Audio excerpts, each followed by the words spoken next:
नमस्कार शेतकरी बांधवांनो, तुमच्यासाठी मोठी खुशखबर। नमो शेतकरी महासन्मान निधी योजनेचा 8वा हप्ता अखेर लाभार्थ्यांच्या बँक खात्यामध्ये जमा करण्यास सुरुवात झालेली आहे। अतिशय दिलासा देणारा अपडेट आहे।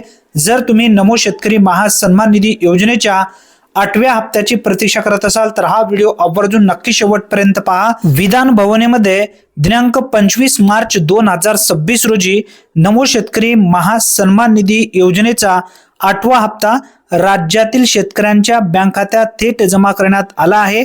या हप्त्यामुळे राज्यातील तब्बल 89,74,000 शेतकऱ्यांना लाभ मिळाला असून शासनाच्या माध्यमातून शेतकऱ्यांच्या आर्थिक बळकटीकरणासाठी सातत्याने प्रयत्न केले जात आहे। या हप्त्या अंतर्गत एकूण 17.98 कोटी निधी मंजूर करण्यात आला असून ही निधी थेट डीबीटी मार्फत पात्र लाभार्थ्यांच्या बँक खात्यामध्ये वितरित करण्यात आली आहे। ज्या लाभार्थ्यांच्या बँक खात्यामध्ये पैसे आले नाहीत त्या लाभार्थ्यांच्या बँक खात्यामध्ये सुद्धा लवकरच कन्फर्म हे पैसे येतील।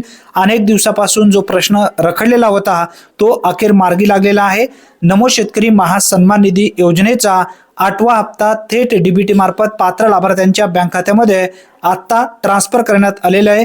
काही लाभार्थ्यांच्या बँक खात्यामध्ये 1 तासापूर्वी रक्कम आली असेल, काही लाभार्थ्यांच्या बँक खात्यामध्ये आता सुद्धा ही रक्कम येऊ शकते। अचूक माहितीसाठी आत्ताच आपल्या चॅनलला सबस्क्राइब करा। धन्यवाद।